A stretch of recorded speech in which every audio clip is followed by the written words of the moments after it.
in the past presidency of Obama, he signed more than 250 executive orders. One of it, for example, is like DACA, which is allowing children of undocumented immigrants to stay for not count the time to begin with. We think this is an excessive use of executive order that actually entrenched to the part of democracy, but it's no longer appreciating the core tenets of democracy as a liberal democratic country of USA, and we totally oppose the use of this kind of excessive executive order as the Democratic Party to begin with, right? Before I go to the reasons why we regret the use of Obama's excessive executive orders, I'm going to have 3 clarifications in this debate.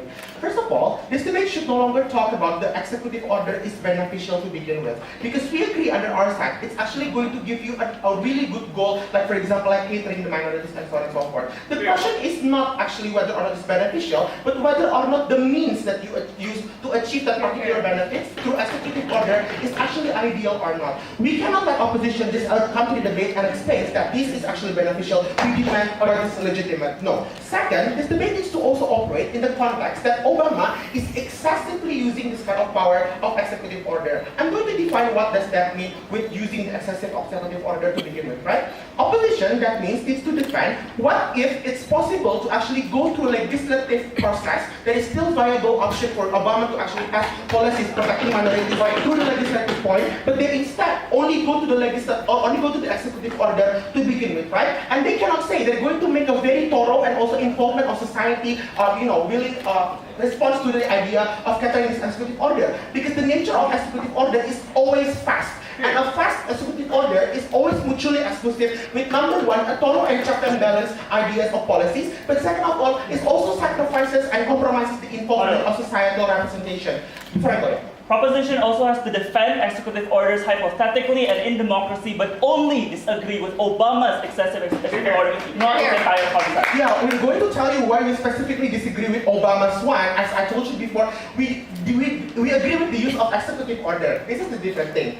Executive order should actually be used in an emergency situation, because in emergency situation, regardless who you are, minority or majority, you are actually at threat and also could potentially be harmed. The problem is, what if under their side, Obama is only going to use this as a tool to actually appease their own voters, but the problem is, it affects the people that is not actually going to also get this kind of harm to begin with, right? That's what they need to defend as well under our side. So don't just throw burden, we can also throw that burden under your side. Three questions for my speech. First of all, why is problematic in terms of the legislation to begin with, right? You need to understand what is the interest of the Democratic Party in the very first place. It is to create a sustainable policy for the protection of minority, like immigrants, people of color, and so on and so forth, right? The problem with executive order is that this is an easy escape for Obama to create policy based on the executive order only, without necessarily wanting to actually get a total legislative policy that is sustainable for the protection of the society, of the protect minority to begin with, right? While we think it's very, very feasible, for example, for Obama, at that particular time of his presidency, to actually create a sustainable policy through a legislative process to begin with, the fact that he can actually pass Obamacare to the legislative body shows to you that it's still possible to begin with, right?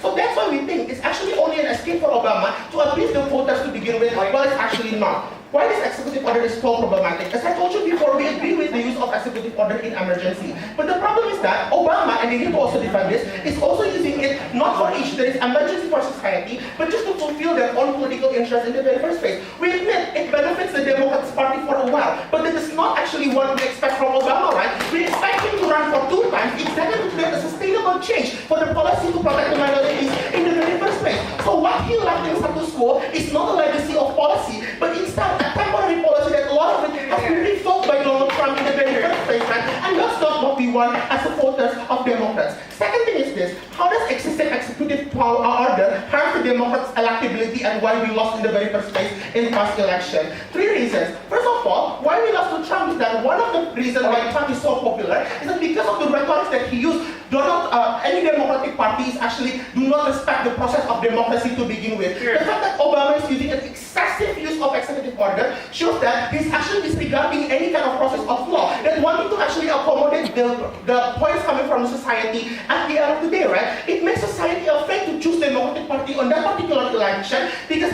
Obama as the front face of the particular party shows that he does not respect any kind of willingness of society or opinions in regards to any kind of policy that he wants to pass.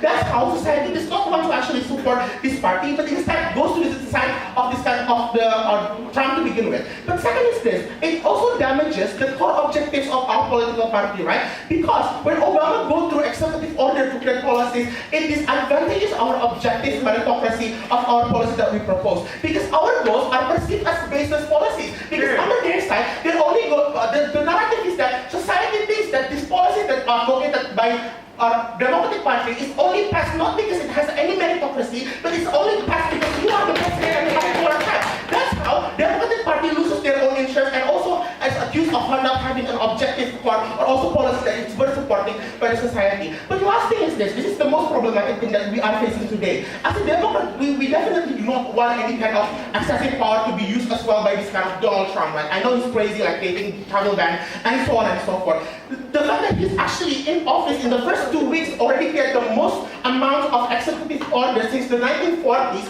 shows to you that this kind of action is normalized because of his past precedent. He actually also uses this kind of excessive power, that he does not respect any kind of democratic processes, that he does not want to actually go towards a legislative body. Well, you need to understand, not all Republicans actually support Donald Trump to begin with, but the fact that this kind of Obama use executive order just make them wanting to actually pass policies through this kind of executive order rather than go through legislative processes. This is not what we want in status quo right now.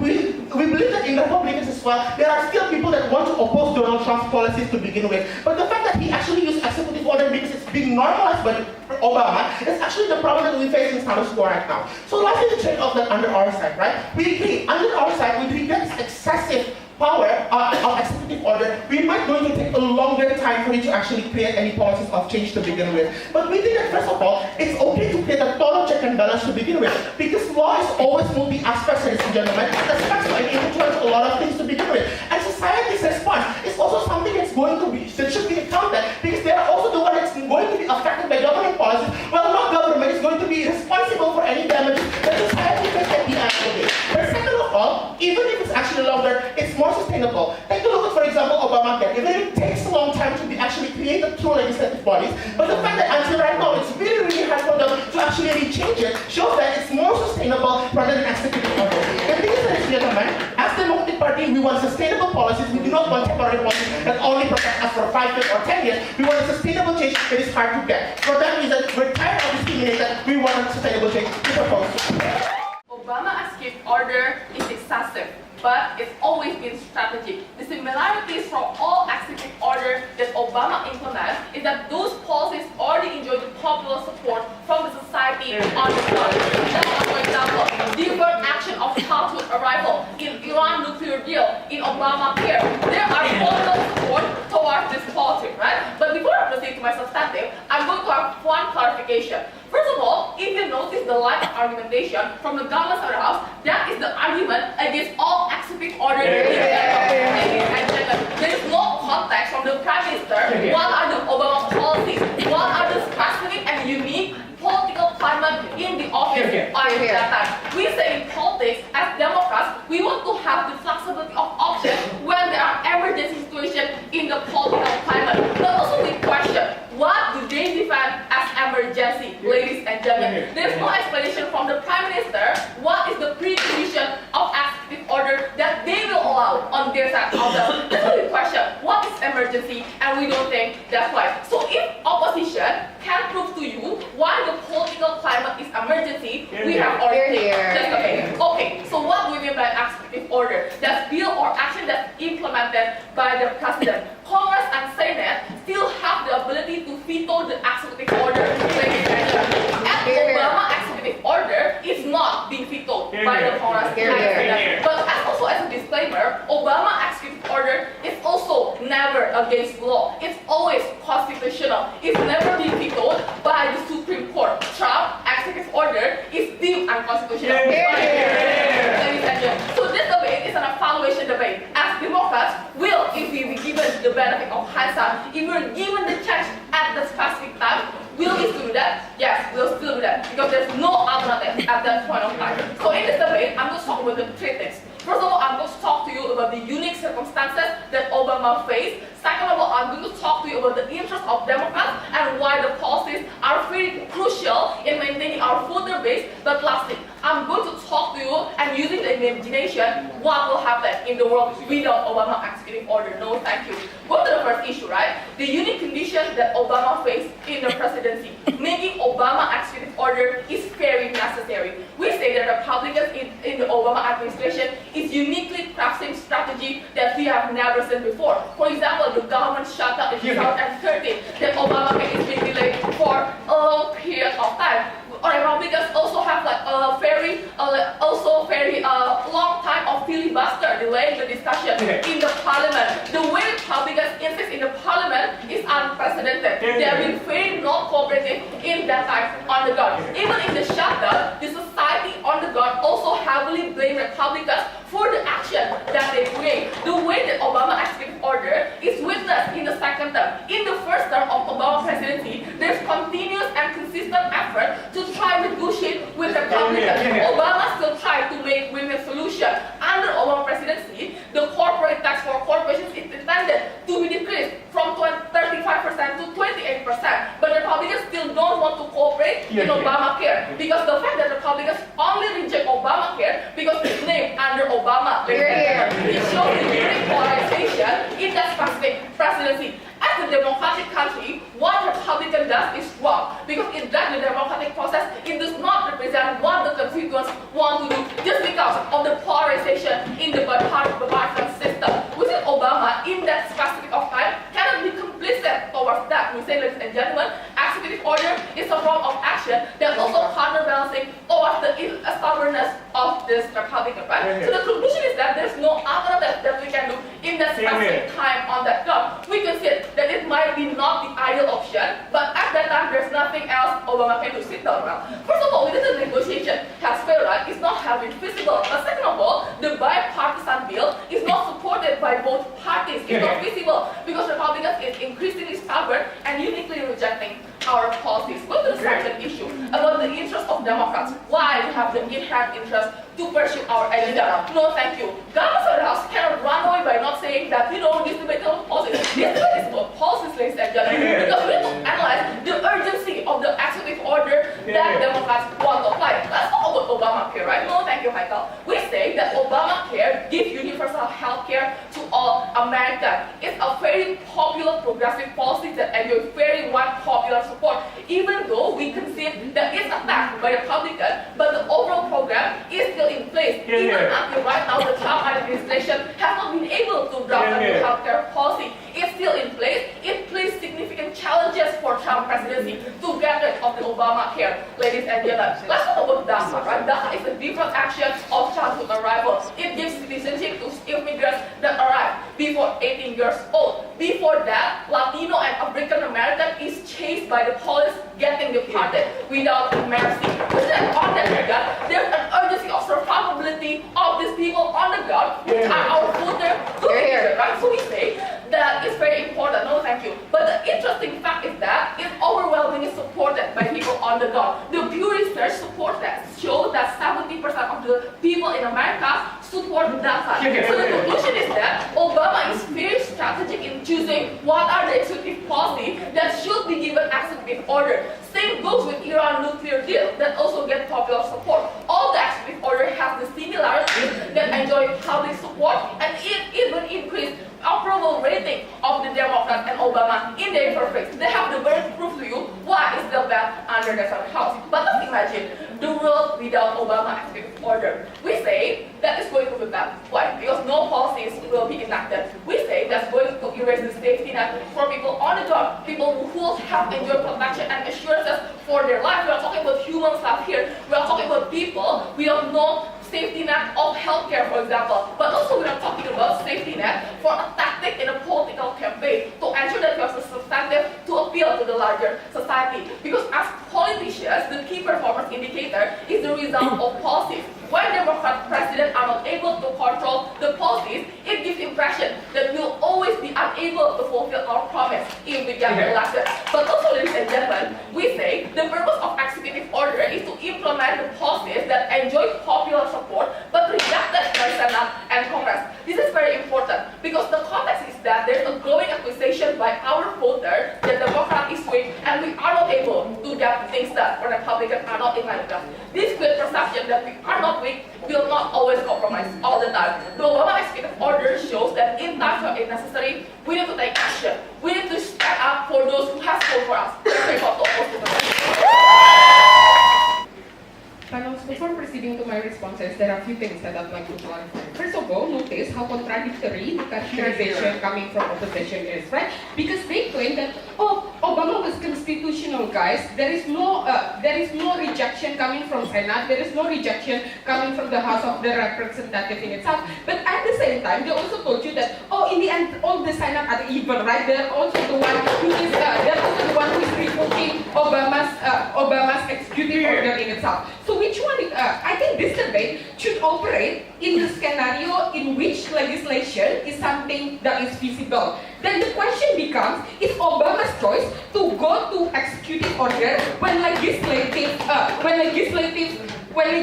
mechanism is something that is feasible, whether it is something that is ideal, whether this is something that represents your goal as a Democrat in itself. Because notice that your goal as a long-standing political party is not only to create a president that is elected twice. What you need to create is a long-standing legacy in itself. When the person is no longer there, the benefit can still be accrued in itself. The benefit can still be achieved, because in the end, that's how you get credit from society in itself, right? That's how society is going to trust you, that whoever is going to be in power, as long as I have chosen Democrat before, because Democrat has protected me before, therefore I will always owe them vote. This is the reason why electability, that is becoming the main interest of all political parties, is going to be represented more under our side, right? Therefore, this debate should heavily talk about your interest as a Democrat in itself. Which one is more likely for you to get elected, whoever your next candidate in itself, right? So moving on to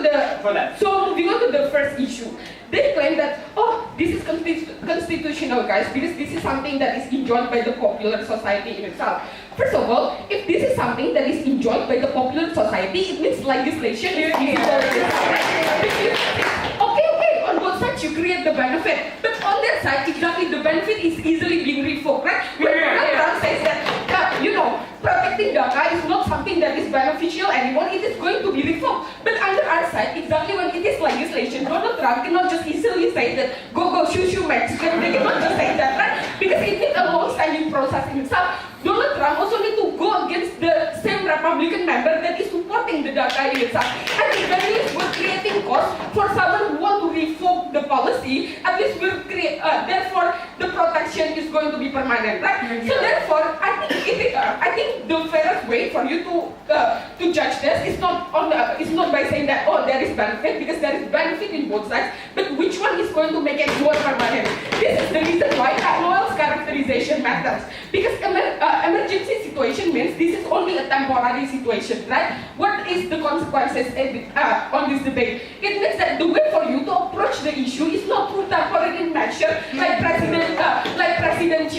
executive order in itself. It means when there will always be Mexican or there will always be immigrant coming towards your country, it means it does not fulfill the parameter of temporary and also emergency. It means this is something that is permanent. Therefore, it calls for legislation. It calls for a permanent protection in itself. Therefore, I think the best way for you is to create the legislation in itself. Therefore, what I'm going to engage is the trade-off. What if you cannot create that much policy? You only create few, but it is permanent. Why it is necessarily better? Because at the very least, even if it is only a few and it is permanent, in the end, it is not going to be easily to be revoked in itself, right? This means it is also going to respond Jessica's argument talking about complicity, because in the end, it means you are not being complicit on our side, because when there is a possibility for you to get a permanent protection in itself, you choose that instead of temporary option. Under their side, probably you are still protecting the people in itself, right? But when you have two choices before you, a permanent protection and also temporary protection,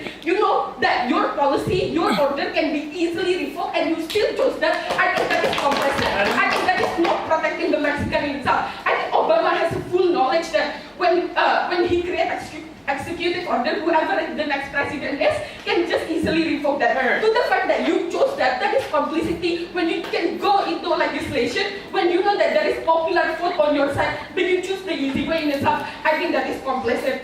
I think this is complicit, right? Therefore, under their side, the characterization of unique situation can also be said in this debate. Sure. Congressional policies are not permanent. The American affirmative action in House Democrats was repealed afterwards by Republican House representatives. So you're also as flimsy as executive orders. Okay, even if it is not permanent, then this debate become a comparative, right? Which one is easier to be reformed? It's just like one state nature from Trump that, oh, shoe Mexican, that good girl, right? But on the other side, it takes a long debate in itself. But it is going to be reformed, at least you put up extra fight to protect these people, to protect your constituent in itself. This is how you gain trust for the voter. This is how you're going to create reliability to the next election in itself. Because in this debate, we're talking about the interest of a political party that want a long-standing electability in itself, that want a long-standing good relationship with the society. Therefore, a permanent trust is what we need, right? But secondly, notice that the hard on their side is that, they said that, that this policy is really different than Trump's guys, because Trump's travel ban is something that is not constitutional to the fact it is revoked by the Supreme Court, then in the end it is something that is different. First of all, I think it is the same because both of them get revoked in the end, right? So therefore,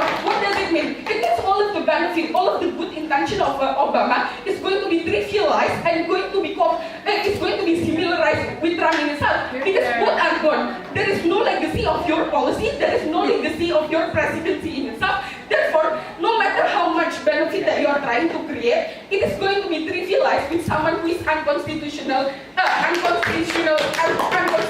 in itself. Right? Because for some people, because this debate cannot just talk about the benefit in itself. Because for some people, travel ban is also something that is beneficial.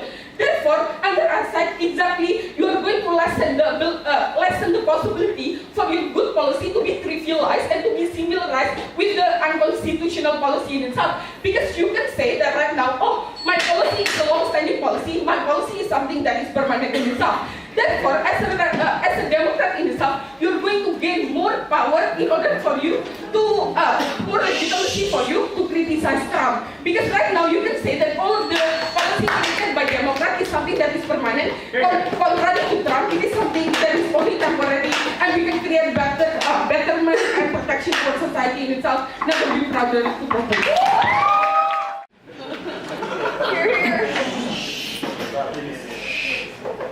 So going to the key area of engagement in this debate, what I want all of us to understand is that there is a massively flawed assumption from side proposition. What they told you repeatedly is that if something is popular in the society, then it's also going to get traction in the legislative. We don't think that's necessarily the case. Unfortunately, things such as money in politics, things such as the gerrymandering system, for instance, necessitates that the legislative system isn't as representative as they claim it to be.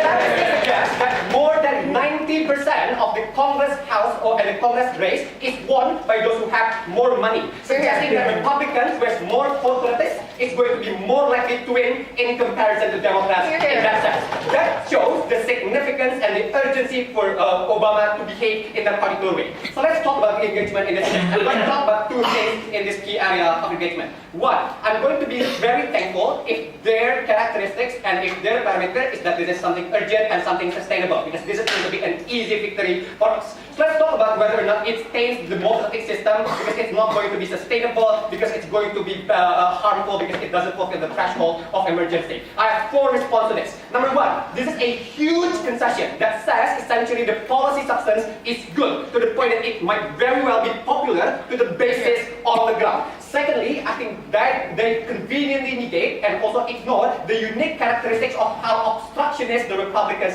have been during the Obama presidency. Things such as government shutdown, things such as being obstructionist in the states, reducing the budget of Obamacare in the state level even after the obligation from the federal government. We told you things such as extreme partisanship, the reduction in terms of bill that is supported by both Republicans and Democrats reduced significantly during Obama presidency. That suggests that the willingness of Republicans is massively diminished to be able to cooperate with Democrats in that sense. The third response to that, I think if anything, Republicans are the ones staining the democracy. saying, for example, that Obamacare or giving healthcare to individuals is not a right should guarantee us to be able to prioritize these individuals in comparison to being convenient and being polite to Republicans and our discussive partner. Fourth response to that, I think if they claim that this is not going to be sustainable because there's a probability to be revoked, I don't think that's necessarily the case. I think individuals on the ground sometimes need to experience the benefit of the policy first in order for them to be able to support it as well. DACA is being supported after it's being implemented. The benefit of Iran nuclear deal, that they're not going to be able to make nuclear weapons and going to be inspected by IAEA, needs to be experienced first in terms of efficacy for the people on the ground, and that's what's created pushback in the first place when Republicans try to revoke DACA. That's how they lose the political will, especially in the first coming midterm elections at the end of the day. There is a worry and fear currently in Republicans that tries to, when they try to revoke Obama's policy exactly because it gained tractions currently in the society. So let's talk about the second parameter that they talked about. That's how we're going to lose, and this is going to be dangerous for our political support. I have three responses to this. Number one, I think this is instead an important safety net for the Democrats, especially the legislative, and something to fall back on in order for them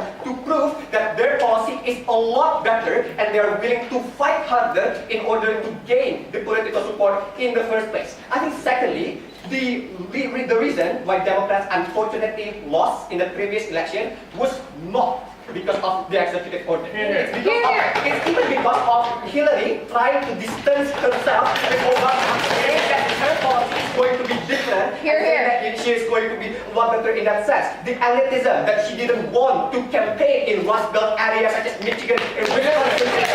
The primary reason why she lost, and not because of the executive order. Had she, for example, not distancing herself from Obama, we think that's going to be a lot better instead, because she can say that the dogmatic aspect and the policy substance is going to be a lot better and more coherent in comparison to Trump. So that's not the reason why we lost. But lastly, I think being strong, or even if there is not necessarily a high popularity, this is the very worst case scenario on our side, I think consolidating our own basis first, the liberal and the Democrats first in comparison to taking swing voters, is already a significant enough of a benefit. The liberals and the conservatives are almost always divided in half, and making sure that they don't vote for another party will make us politically strong as well. The reason why we lost in the previous election was exactly because we lost the democratic firewall. States who previously voted for Obama, but afterwards voted for Trump. With the popular rhetorics that they are pro-society, that they are pro-workers, for example. So this means that consolidating our base first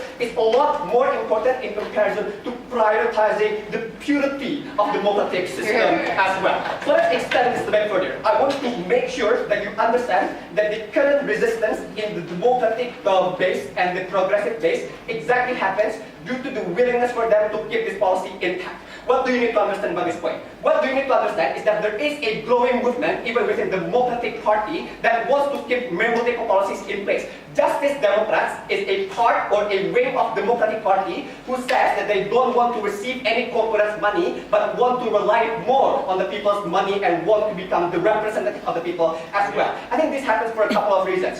One, this happens because they understand in order to represent the people correctly and in order to make the policy actually become more popular in what they are going to advocate for, you need to actually make sure that there is no corporate or there is no protracted discussion in the legislative aspect. I think saying that you're going to always compromise with the Republicans is exactly what's going to damage this resistance in the first place. I think resistance can only happen when you have a maximalist demand that you don't want any of your constituents' rights to be taken away by the political systems, that you don't and you're not going to give up at the end of the day. I think saying that essentially the Democratic Party or any wing of the progressive is going to just succumb down and bow down to the Republican Party is what's exactly going to reduce this resistance in the first place. The second reason why this point is absolutely important is because I think this strengthen organically the swing voters to the Democrat base as well. Because at the point that they see that this party is no longer beholden only to the system, for example, or no longer care to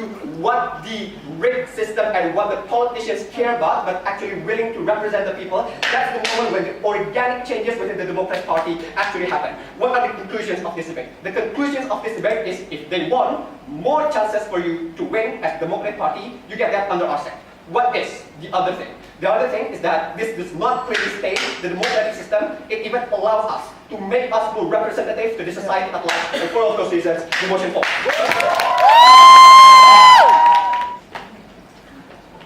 I think the main problem with the opposite side of the house is this, right? The second speaker conveniently leaves behind the characterization that his first speaker brought.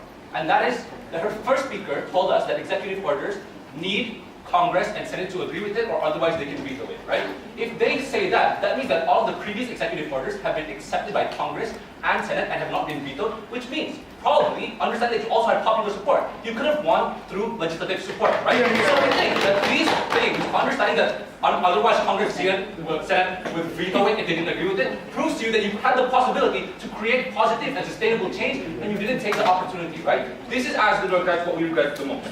What are we going to talk about in the speech, right? First of all, well, first the question was about, is it justified, right? Well, whether or not was this thing actually justified for Obama to do, understanding the circumstances that he was facing. Number two, we'll talk about benefits, right? Why at the end of the day, the idea of sustainable change is something that the Democrats really need in order to guarantee their electability, right? Let's talk about the first thing, right? The idea of justification. They want to talk about how this is a unique condition, right? About how understanding that in that scenario you had a government shutdown and you had a filibuster inside Congress, therefore you should have had the power in order to take the executive order. What is the most interesting thing about that statement, right? Notice that government shutdown and the filibuster has also happened within the same span of time period, right? A government shutdown has also happened in the past year. So notice that if they call that an emergency, then Trump also used that justification in order to justify all of this. Right? Now, but number two, let's take the worst case scenario, right? They want to talk about economic crisis. And we would say that if you want to take the economic crisis of 2008 and use that as justification, and you want to say that you were going to do quantitative easing, we would say that that was okay, right? Because the most important thing about the executive order is that it is a solution for a temporary problem, right? Emergencies are crises that happen in a determined period of time and something that will not last forever. But what's the problem, right? Undocumented immigrants are not something that are going to last temporarily, right? They're going to last forever, right? So you cannot say that they need a temporary solution, right? These guys need a permanent solution because they're going to be living here long after you're no longer president, right? So that's why we think on our side of the house, the idea of justification still, the idea of the unique conditions does not exist, right? But number two, you want to talk about how they have popular support, how Obama had popular support, yet he did not use that popular support because the legislative went against it, right? One, this is already opposing with their own characterization, saying to us that the Congress and Senate need to agree with this, or otherwise they're going to veto that policy, right? But number two, understanding that you have popular support, and you also were a president that was very cherished by your society, and understanding that your society can talk to their representatives, what does this mean? It means that you have the possibility to actually fight for legislation, right? What is the best example of that? Sit down. What I'm going to tell you is the best example of that is Obamacare, right? Exactly when you fought for that in Congress, right? Exactly when Obama went to certain states. Sit down, okay? Exactly when you took lengths in order to ensure that they became a policy, why is that was a better solution, right? And why do we say that was a better solution, right? Because even if Alif wants to say that was also revoked, right? But that's not true, right? The process of revoking Obamacare has been so tedious when it has been now it's still a question of whether or not it's been revoked or not. Because people in Congress have been fighting over it. There has been a sit down inside Congress by Democrats showing to you that these kind of policies, even if they are possible to be changed, it takes a very long time and lots of effort in order to change that, right? That's why policies like healthcare can still remain permanent, right? But if they want to bring us the examples of of the Iran nuclear policy, what is the common thing about all those policies, right? They no longer exist. Why? Because exactly Trump had to only sign one thing, right? You want to talk about TPP? Fine, TPP is also gone right now, right? So notice that all of your policies, all the benefits that you bring on your side of the house don't exist at current age, right? So even if Obama was good during his term, right? His legacy does not exist, it does not sustain, and it does not exist until now, right? Understanding that you were chosen as a Democrat because you were believed to represent the interests of the people and the society, we think that at the end of the day, you should be able to ensure that your changes and your policies will actually create a beneficial change for people on the ground long after you no longer become president, right? So that on that idea, we think that we win that clash. But before I continue on, you want to go? You don't know how veto works because veto does not happen before the executive order, but it happens after. So on that time, legislative and Senate does not have the political capital to actually revoke the veto. It happens after, right? But even after DACA was created in Obama's area, there was no actual veto, right? Anyway, understanding that Congress never tried to veto that anyway, right? Obama could have fought for it, he just didn't, right? I don't know why. But let's continue on, right? Why was it, let's talk about the benefits, right? The first thing they want to talk to you about, which came out of Adfikri, is that there are wing Democrats who do not believe in the system, right? They have a distrust in democracy, and therefore they want someone to fight for them no matter what. The first question is this. We think that at the end of the day, these wing Democrats, sure, they might want benefits, right? But what's the most important thing, and why will they only trust the Democrats? How will they trust the Democrats, right? They will trust the Democrats if they actually are able to create policies that continue to exist no matter what, right? Because we are not talking about the span of 2 terms, right? These wing Democrats, sure, they might feel benefits during Obama's era, but when these benefits when these benefits cease to exist, when they go into the Trump era, you have to notice that these people are not going to trust the Democrat Party anymore, right? What they're going to see is that, oh, the Democrat promised me this, they promised me it's going to exist forever, but it didn't, right? It disappeared at the end of the day, right? But second of all, they want to tell to you on the idea about how we should try out some policies, right? How some policies need to be put in society so they can feel it out first. Number one, this is something that is not necessary, right? In the process of politics, what you should have done from the very first part is actually ask the representatives what they want, do research about the impact of the society, and then create policy, right? Exactly what happens like Trump. He creates any kind of executive order, you can say, let's just try this out first, let's see how it works first. Right? That's not a good creation of policy, right? That is literally only the decision of one man, and you cannot do anything to change that, right? And we tell you the second problem of this is that when you only do these changes based on one individual, one man or woman who becomes the next president of the United States, the problem is it's very hard for Congress and Senate to be able to influence the decision once it's already made, right? That's why when that was repealed by Trump, it was very hard for Congress and Senate to actually talk about anything, right? Because you cannot influence the decision of this one man, right? So what happens, right? You lose the essence of democracy, right? You lose the idea of people being able to have the power, right? Because even if there is popular support, if they're not necessarily able to influence any kind of policy or able to go against any repealment of policy, that means that all the power is in the hands of the president themselves, right? We tell you that this is a trend that is started by Obama, right? Noel has told to you that this kind of problem was created because Obama created so many executive orders, and that became a point within Trump's campaign. Maybe it's not the main reason, but it was definitely one of the reasons, and therefore that influenced Trump to also create a lot of executive orders because he can point to the Democrats and Obama and say, look, Obama also did this, right? So on the idea of benefits, we told you that we prefer short, like little but permanent policies, right? Because we told you that these kind of policies are the most important ones and the ones that create the most change.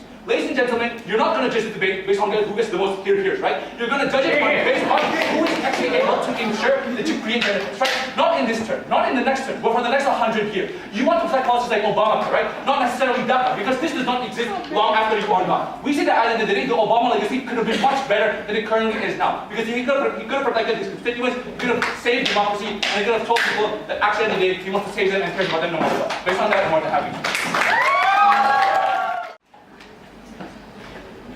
I'm going to talk about two things. First of all, was Obama's excessive executive order fulfill the parameter of when they can do an executive order, which is emergency and fair politics? And secondly, whether or not his executive orders were strategic for Democrats' interest in trying to get their programs. But 3 reasons why UGM already lost this debate. First of all, they were unable to provide any realistic alternative of how Democrats could have gotten their policies to pass within the Congress or in any other means, Madam Speaker. This is to say that they never told you why executive order had a replacement or had an alternative that they could pursue. Secondly, they never told you that when Republicans are doing dirty politics, why Democrats also still need to be clean and why they should not also fight in dirty politics. Thirdly, there was no response to Adfikri's new urgency to say that Obama had to keep the Democrats united and to prevent a rebellion and infighting because they said the Democrats were not doing anything and that the executive order was necessary to first please them. So the priority was first to get the Democrats united before thinking about anything else or else it's going to go first on whether or not it fulfills the parameter of a good executive order. First of all, Madam Speaker, they say it's bad because it harms other constituents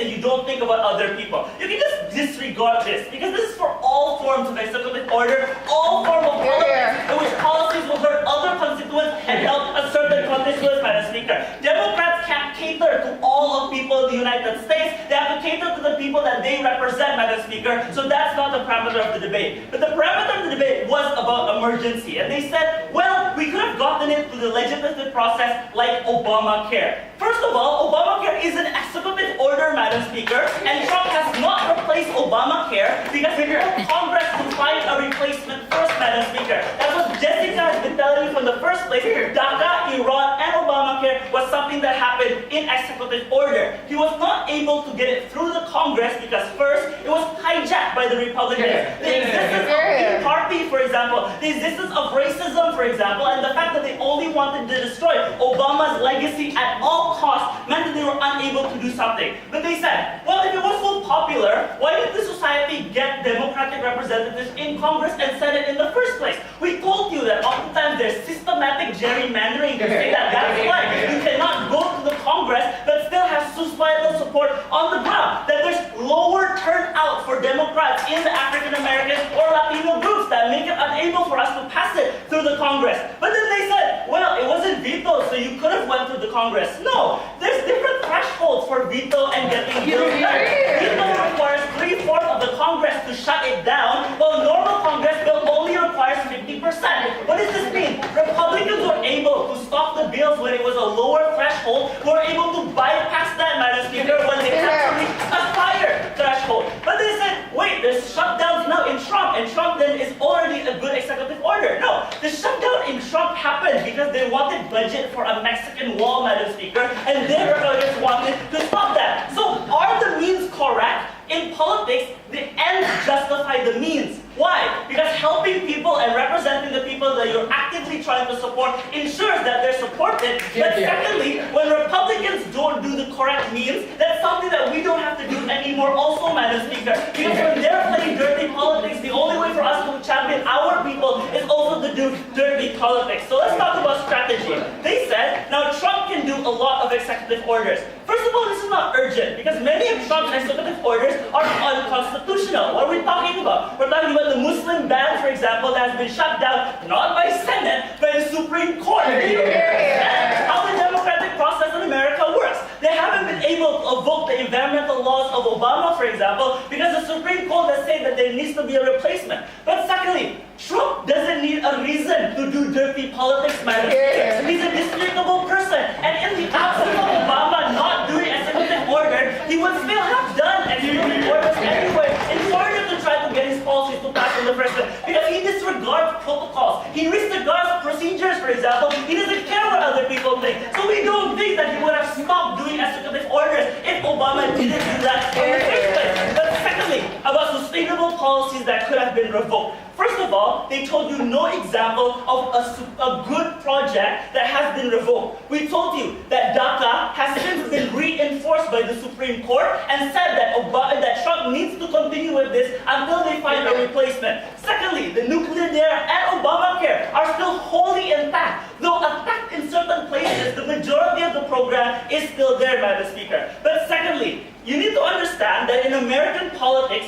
repealing a policy is harder than enacting a policy, Madam Speaker. This is because oftentimes people are already comfortable with those policies in the first place and already like the benefits of Obamacare and having insurance. So that's why many of the executive orders have been sustainable and have been very pleasurable towards the people on the ground. But thirdly, Democrats have been known to be more likely to get the presidency, Madam Speaker, than the Congress, than Senate, because they face gerrymandered House races, for example, and Senate House races. So unfortunately, yes, Clinton lost, but we understand that in the future, Democrats are more likely to be able to get sustainable change through executive orders because they were able to get that probability. Lastly, how about decreasing the electability of Democrats? First of all, we told you that these proposals are actually highly popular. Let me tell you one interesting fact. Who supported Obamacare? Trump supported Obamacare. And Trump was able to get elected when he promised the rural people in America that he would not revoke Obamacare when he becomes presidency. Why is this important, Madam Speaker? This is important to show that when you support the executive orders of Obama, it doesn't decrease your electability in the future, it actually increases your electability. Hillary was punished for trying to disassociate herself with Obama, while Trump was trying to support many of the things. That's why we told you the electability that Democrats lost was not because of the legislative order. There's a lot of other factors. The fact that Clinton is just a horrible candidate, for example, or that there are gerrymandering options options. We see that the fact that Trump had won by supporting Obamacare shows to you that the executive orders were actually probable. But lastly, the comparative is not that they would gain more voters. We understand that Democrats in the previous vote lost most of the government branches. But we would have lost more if we did not have certain projects that we can use as a proof that we were working government. If we did not have something to show for and credit for in the first place. Because if we had nothing, then we would have lost more of our seats in the Senate and Congress because we had nothing to show of that. It was an emergency. Dirty politics can be done when the Republicans are doing it. There's no benefits on their side because Trump is unconstitutional. He's going to do it anyway. It's sustainable and it's electable. We beg to oppose. Proposition offered a very interesting question in this debate, and that's how I'm going to come in to this reply. I'm going to answer their own question. Is this an emergency situation that warrants the executive order to exist in the first place? Two, is it politically strategic for Democrats in order to win in the future? So let's begin with the first one. Is this an emergency? We told you a couple of things here. We told you that there is essentially, in the first place, a huge concession from them in terms of the efficacy and the popularity of these executive orders. But more than that, we told you that when Republicans continuously involve and participate in dirty politics, what Democrats need to do is not succumbing and just bow down to them. We must actually represent the actual political will of the people, and that's what allows better democracy to happen. That's the emergency that they conveniently negate. Because the democratic system on their side is not perfect either. It's not as if it's a pure system previously, but then after the executive orders, it becomes states. It's stained already by the Republicans refusing to represent the American people in the first place. Then they told you that this is not going to be, this is going to harm the system because it's revocable, because it's not sustainable. But when we told you a couple of things here, we told you that the threshold between the Congress vetoing it and between the Congress directly passing it is different. But other than that, we told you that most likely it's going to be sustainable when the people on the ground experience the policy first, understanding the popularity of the policy in the first place. Sometimes you do need to see the efficacy of policy being implemented before you support that. And that's how the policy substance is going to be more sustainable on our side of the house. What is the conclusion of that? The conclusion is that there is an emergency in the form of the stained political system that already exists, but not only that, in terms of the policy substance that we must create and implement in order to actually represent the Americans on the ground. But second clash, is this politically going to be beneficial for Democrats and going to make us victorious? We unequivocally say yes in this one. Why? We told you about safety net. We told you that this is going to be what Democrats can fall back into in the midterm election, given the policy of Trump isn't necessarily popular anyway. What does this suggest? This suggests that when Democrats get things done, people actually like it. We suggest that, and we gave you reasons that polls suggest and indicates that data is actually popular. Iran nuclear deal is actually popular. That suggests that if this policy remains, and even Democrats keep supporting this policy, there's going to be more political traction and political support to the Democrats at the end of the day. But not only that, we told you, even if in the worst case scenario somehow this is not necessarily popular to the swing voters, which it is, by the way, then you're still going to need to consolidate internally the Democrats on the ground as well. We told you that we've been accused, even by the Democrats voters, even by those who previously voted for Obama, that we were no longer willing to represent them. And consolidating their own votes is the first step towards making sure that we're going to be politically victorious at the end of the day. What is the comparative on their side? The comparative is oftentimes on their side, you're not going to get things done. You're not going to get any swing voters because Republicans are going to say that you don't win politically anyway, that Democrats don't implement policy anyway. But the liberal and progressive voters are not going to vote for you anyway as well, because then they're going to perceive you to be a weak snowflake Democrat that you've been accused as it is right now, and that's just going to result into a catastrophic and a cataclysmic defeat for Democrats at the end of the day. If we want to make sure Democrats is going to win at the end, and if we want to make sure that this is something that is urgent for the society at large, we need to vote for opposition. To summarize your arguments and close the debate, no.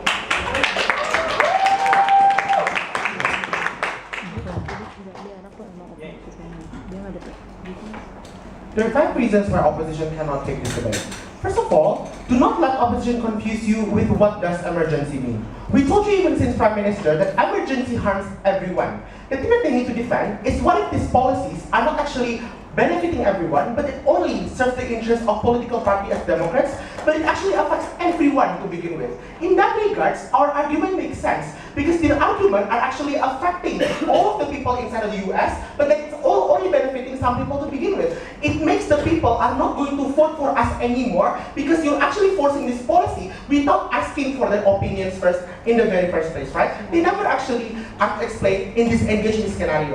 Second reason is this. You need to understand how contradictory is their setup, right? Jessica said, this executive order is for policies that is popular by society, but opposed by Senate and Congress. But then she said, Congress and Senate do not oppose it. This is a concession. First, if society supports it and popular support is there, why would, as an average reasonable person, bought the idea that legislative, who works on the basis of societal representation, would oppose this policy nonetheless if you bring it to legislative? But second is this. If they say Congress opposed the policies, hence it needs to go through executive order, that means Obama's executive is questionable and problematic in the very first place, right? This is really important, because if they cannot even make you sure that the policy is popularly supported or not, all of their argument about harms to Democrats, all of our argument about harm to Democrat image will stand in this debate. I think the one is logical is our side. When we told you that it's still possible for you to pass policies through the legislative, even they admit society is also supporting it, right? That means legislative would also actually go to that way. The only defense they say is that legislative is fractured. Like, question yourself, why would fraction then does not happen in the Congress or the Senate as well? That's also the burden that they need to defend, right? You cannot just impose the burden of us to tell you why the legislative is actually not fractured, but you need to also question them why the Congress and Senate are not likely to also be divided under their side of the House. The third reason is this.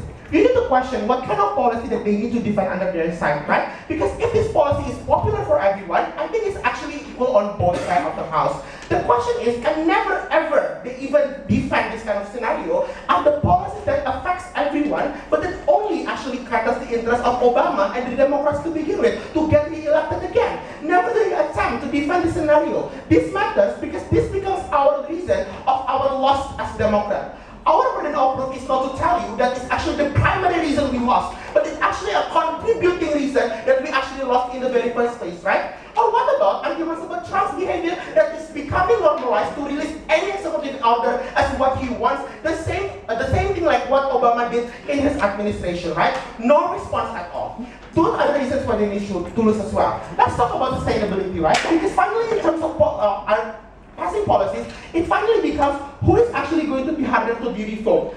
Under our side, assuming that revoke is going to happen on both sides of the House, because under their side, the next president will also revoke it, right? It does not negate the fact that the policies under our side needs to go through a more tougher process to be revoked in the very first place, ladies and gentlemen. We admit their policies might be faster, but does it actually answer to you why it's okay to let go the people's opinions that's going to actually be affected as well? And it also answer to you why it's actually okay to create a faster policy, but it's not going to involve any tougher check and balance to begin with. They told us that we don't provide the alternative. We told you that actually legislative is still a viable option to begin with, right? So that's why we think that very dismissive to the characterization in regards. Last and but not least, this is the most important reason. You need to understand how unfair the comparative that they draw in this debate, right? They keep brainwashing you to compare an unrejected executive order versus rejected policies through Congress. This is not fair. What they need to defend is what if it's being rejected under our side and also it's rejected under their side. We say it's still going to be better under our side because at least the fraction is not going to actually be that rigorous because they understand that we are actually have tried our best to send it through actually the legislative body to begin with, ladies and gentlemen. For all of this reason, UGM is not giving away the trophy towards the end.